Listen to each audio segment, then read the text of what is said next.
Et on ouvre ce flash info avec une affaire d'agression qui s'est déroulée à Roubaix.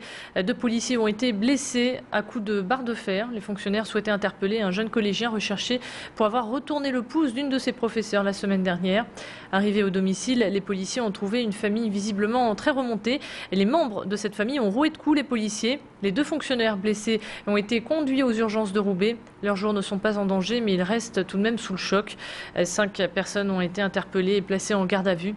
Convoqué à plusieurs reprises, l'adolescent ne s'était jamais présenté au commissariat de police.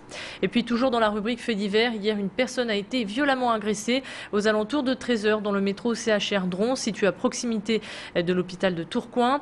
La victime a perdu connaissance et est revenue à elle à l'arrivée des secours. Ses jours ne semblent pas être en danger.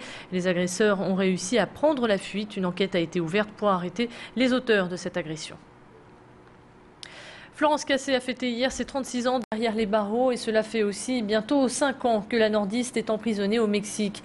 Exceptionnellement, la jeune femme a reçu la visite d'une vingtaine d'amis. Elle a remis à chacun d'entre eux un porte-clés qu'elle a fabriqué elle-même aux couleurs des 2 pays que sont la France et le Mexique.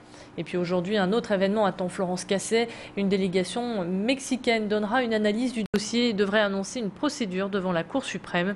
Je vous rappelle que Florence Cassé a été condamnée à 60 ans d'emprisonnement pour enlèvement, des accusations qu'elle a toujours niées. Et puis dans quelques jours, le maire de Dunkerque, Michel Delebarre, et le maire de Paris, Bertrand Delanoë, se rendront à Mexico pour apporter leur soutien à la jeune femme. L'homme au cutter qui braquait les pharmacies a été arrêté. Ces dernières semaines, 6 officines au total ont été braquées. Des braquages réalisés par un seul homme qui agissait toujours avec le même mode opératoire. Il entrait dans les pharmacies le visage dissimulé sous une capuche ou une écharpe. Et armé d'un cutter, il demandait la caisse avant de s'enfuir. La police a repéré l'homme hier dans les rues de Lille, l'a suivi et l'a arrêté en flagrant délit dans une pharmacie de Douai. Âgé de 25 ans, le suspect est un toxicomane de la métropole lilloise et n'en serait pas à son premier coup d'essai. Le suspect est actuellement placé en garde à vue. Nouveau scoop, nouveau coup de massue, pour les salariés de l'entreprise SCA Lincel. Le syndicat Force ouvrière a été débouté par le tribunal de grande instance de sa demande d'annulation du plan social. Le syndicat réfléchit actuellement à faire appel à cette décision. L'entreprise de couches pour bébés souhaite transférer sa production en Suède et en Pologne. Au total, 280 postes sont menacés. La direction de l'entreprise a décidé de fermer l'usine jusqu'à lundi pour préserver les premiers salariés concernés par ce licenciement, mais aussi pour démonter une ligne de fabrication. Les Bleus de Laurent Blanc passent aux choses sérieuses. Ce soir, la France joue contre l'Angleterre sur la pelouse de Wembley. Un match amical mais qui reste important pour tous les supporters. Sur la pelouse, on verra également 2 joueurs du LOSC. Il s'agit d'Adil Rami et de Yohan Cabaye. Adil Rami est pressenti pour être titulaire en charnière centrale aux côtés de Philippe Mexès. Pour les encourager, 73 nordistes sont partis au départ de Tourcoing. Ce matin, direction Londres, où ils donneront de la voix dans ce stade mythique. Un grand événement. Santé, si vous avez pris du Mediator pendant plus de 3 mois ces 4 dernières années, il faut consulter un médecin. L'Agence française des produits de santé lance un grand appel aux personnes qui ont pris ce médicament destiné aux diabétiques, utilisé également comme coupe-faim. Le Mediator a été interdit en France en novembre 2009 et aurait fait 500 morts en 30 ans. Liliane de Paris a pris ce médicament pendant 10 ans pour soigner son diabète. Pendant cette période, cette habitante de Tilloy-les-Marchiennes souffrait d'essoufflement et de palpitations notamment. Mais Liliane ne veut pas croire à des effets secondaires dus au Mediator. Aujourd'hui, cette femme de 65 ans ne veut pas céder à la panique avant d'avoir consulté son médecin généraliste. On écoute Liliane au micro d'Aurélien Barège. Liliane qui depuis fait partie de l'Association française des diabétiques du Nord.